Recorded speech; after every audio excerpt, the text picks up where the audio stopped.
Radical. When it comes to the Matrix series, I'm probably not the best person to review the latest movie, even though I did pay for my ticket and another ticket, and I went to see the movie. Probably I'm not the person that you want to listen to when it comes to the most professional review or a person that has a lot of experience with the Matrix series. I may have seen one of them, I've seen a lot of scenes, but as far as like the trilogy, if I did see it, I forgot about it. You know, I mean, I watch a lot of movies, so I'm not that guy. Well, now when it comes to something like South Park, and I will be doing a review of the South Park post-COVID specials, the twofer. I'm the guy you want to go to. You know why? Because I've seen pretty much every episode. I've seen the South Park movie. I'm a big fan of South Park. So I'm the guy when it comes to South Park you probably want to talk to. But when it comes to Matrix, it's very fair if you don't think this is the best review. In fact, I can guarantee you that it's not going to be the best review because it's going to be kind of like linked with something else. Let me explain. Now, I went to see this movie as part of a blind date. A blind date meaning, I had heard the person, I had not seen the person. This was one of those favors that I did for a friend because I don't know, I owed a friend a favor. This was a female friend, and she said, here's the favor I want back. I want you to go out on a blind date with this individual, and she might get a kick out of it. Or I don't know. I didn't understand reasonings or whatnot. But I don't question these things because when you owe someone a favor, you owe them a favor. So I did. And I said, you know what? Everyone else was out of town. A lot of people that I knew were going out of town. I went to see this movie right before Christmas. And a lot of people were out of town. And I thought, well, that's interesting. I didn't even know a new Matrix was out. But I was like, hey, maybe I'll go see this, get into the Matrix series, maybe rewatch the other ones, even watch the Animatrix. I could get into this whole fandom and whatnot. So I went to see it, and I didn't really know what to expect. Like, it's the Matrix. I thought I would be expecting a whole lot of nonstop action because it's the freaking Matrix. That's what I think about. Hey, bullet time, right? That's what a lot of people think of when they think about, the Matrix. I do think about a lot of the fight scenes I saw. Neo versus like, was it Smith or whatever? That one guy with the shades. Yeah, I mean, these are awesome. Some of the biggest movie fights ever. Best scenes ever in movies. Matrix has some of them. When he's, dodging the bullets, the epic scenes from the movies.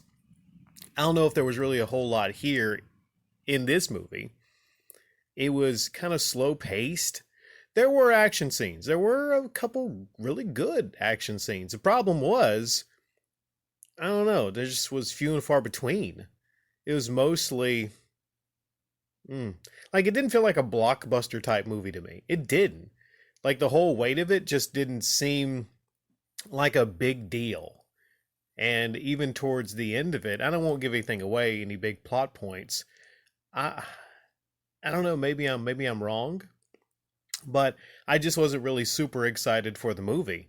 It's almost like this movie played up to, the greatest hits, the trilogy. In fact, and maybe this is something I've seen with like some other movies, some series that come out now, is they do more than pay homage to the original movies. Is like they actually have like a lot of flashbacks, like a ton of flashbacks to the other movies, and it makes you just think, well, why don't I just go watch those movies? They ran in the background screens a lot of footage from the other movies. And in fact, I was looking at the background scenes and like I was actually like, I bet those are more interesting movies. I just really wasn't feeling this one. I wasn't. Outside of like a few cool scenes, I was not. And it's not to say that there weren't good performances by some of the actors and actresses. I mean, Mr. John Wick himself, Neo, whatever the character he's played, Keanu Reeves is not the best actor of all time. I've never thought he was, but he has an appeal, yeah. Uh, Trinity's character, mostly in this, She's basically give you away some of the plot and everything. I guess you have to know a lot about what happened in the other Matrix movies specifically to follow this, but it's called Resurrection.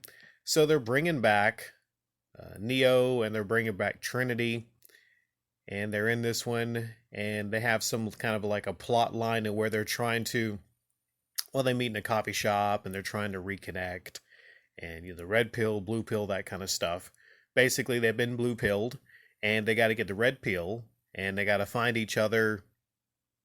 I get the plot. It's an okay plot, not bad and everything. So there is like a feeling that you want to see these two people reunited and back together. But the problem for me was like a lot of stuff just kind of like around it didn't work. A lot of the annoying characters, the game designers and everything, just very stereotypical. The one guy yelling, "Dude, she's a total MILF!" I'm like, a lot of that stuff was just kind of cringeworthy. I would say overall, mostly this movie's actually kind of forgettable. There wasn't like a lot of epicness, and maybe I'm wrong on this. Maybe a lot of you might leave in the comment section down below that it was an amazing movie. I just don't think it was. I think a lot of it was just kind of boring. I was on this date, of course. So my review of this was overall just kind of boring. Yeah, I told you it'd be one of the worst reviews online ever of this, but I'm sure there's maybe some other worse reviews of it. I don't know. But I did pay for a ticket. I wanted to give you my thoughts on it. Overall, kind of boring. That's going to have to do it for the review section of this. Now, when you're on a date, or a first date, or a blind date specifically, that sometimes takes a lot of focus away from the actual movie. Because, you're sometimes worried about how you're appearing, you're focusing on them. Or if it's a good date, you might have your arm around each other, it might be like a little bit of a kissing, stuff like that. So that takes away from the actual experience of watching the movie.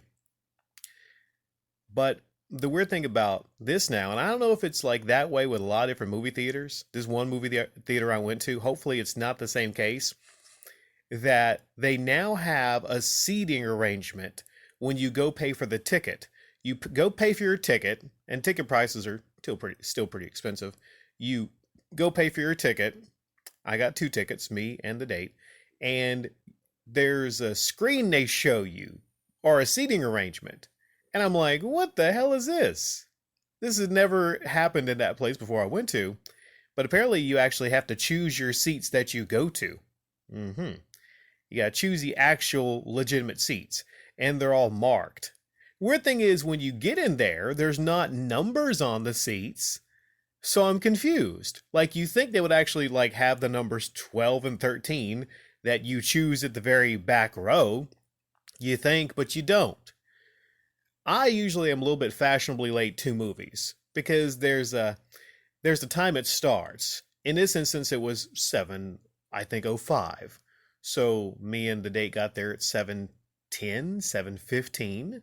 But that was even before the preview started. So that's just a suggestion on when you should be there. There's advantages to getting there late now with this new system because you can we chose our own seating. I don't know if everyone else chose their own seating and like just was like, we don't care about that and everything. It seems like some people probably did. Because once you get in there, what is there going to be somebody come in there and actually like go over all the seating and ask for your ticket stubs and everything? I just doubt it. Not after the movie starts. But we would have been seated between what apparently was 2 different couples that were kind of louder and obnoxious. And we were not looking forward to that. And this theater, the seating, the sides are very close. So we would have to be scrunched up. I need my space. I like to have like an area in front of me with no one around. I just like to have a radius where there's no one around. But we didn't get that complete radius because a lot of people were wanting to see The Matrix Resurrections. So the thing about going to see a movie, there's a lot of little things that can actually affect your review or perception of the movie. If I were reviewing this in the comfort of my own home, then probably I could give it a much better, more cohesive review. As for the date, long story short, she just fell in love with me, of course, because, well, I'm a desirable male. She was not so desirable, at least her personality. Personality was good. It was. She seemed to be like a funny person, you know. Uh, just to be honest, like pretty much everything about her was okay, except for the fact that she was, quite tall. Not exactly like a WNBA player, but she was quite tall, and she was quite large, not super large. I mean, and I know that this person is not going to be listening to this because this person doesn't know about my YouTube channel, lest it crush her actual spirit and it, that's the last thing I want to do and everything. So she's never going to know about the YouTube channel, so no worries there. But yeah, I was fully prepared for her to be, either one or the two, ugly or overweight. Because generally, if it's a favor and you're going on a date with someone's friend, it's usually a friend that's not as attractive as the female that you're talking to that is with someone. Usually, when someone's single, in most cases, if it's a female, they're single for a reason. It means that no one wants to be with them. A lot of the times, if you actually want to find a quality female, you have to pry her away from a guy that maybe doesn't deserve her.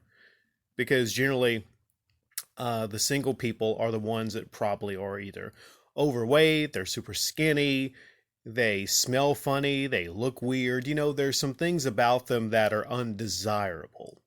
And, bless her heart, she has a great personality, and hopefully she'll make someone very happy that's on her like physical, like, type level, to where it's someone that is not as physically, desirable. And I know I come across here as very shallow, but fact of the matter is, I mean, what am I supposed to be, like a saint that just kind of like does a solid for somebody just because? That's going to give this female unrealistic expectations. Even if I would take her home and like give her the night of her life, I couldn't get rid of her. So I think that would not be doing her a favor. And she still calls, and I'm trying to low key kind of ghost her, but in the best possible way. I'm doing the whole, it's not you, it's me. I just have some emotional things I'm working through right now, because uh, poor girl, she fell in love with me the first time she met me, And that's the burden of being an attractive male, right? So, yeah, like I said, probably the worst Matrix review currently online right now, but maybe the best one that has a accompanying date story along with it. One more thing, I can't believe I forgot this the first recording. I recorded it, I was about to upload it, but I was like, no, no, no, no, no, no, no. I can't leave this part out, and I'm not making a separate upload. The craziest thing that happened was not anything in the movie, but at the end of this date, I got a text about an hour after it because I told her to text me to let me know you made it home safe. So about an hour after that, I get like a text, had a wonderful time, thanks for paying for the date and whatnot. I thought you were going to F me. And I thought to myself, like, what does she mean? Like, not pay for the date? Like, how can you not pay for the date? I didn't bring any money, stuff like that. But she meant it literally. I'm thinking to myself, was she expecting me to take her back to my home and F her after the date? Because I didn't do any touching, I didn't try anything. I was sitting there watching The Matrix. So I'm thinking, okay, on her part, it was probably wishful thinking. Or it was maybe one of those, kind of, maybe she was trying to lead things in that direction. I'm not sure. Probably she was disappointed I did not take her home, you know? But I think to myself, yeah, usually on a date of that nature, if they are very attractive and I'm feeling it, then yeah, usually that's tends to be what happens a lot of the time. So yeah, very wishful thinking on her part, but it was just hilarious. And I share that text with some of my friends, and their eyes got big. Like, what? Like, really? Like, and you didn't even try to like put a hand on her. I'm like, no, I did not. I was a perfect gentleman their whole date and everything like that.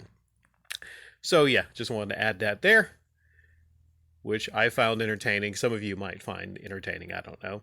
But you know what? If you had an interesting date, a first date, maybe a blind date, specifically not even going to see this movie, but if you had an interesting blind date recently, leave it in the comment section down below. Thanks.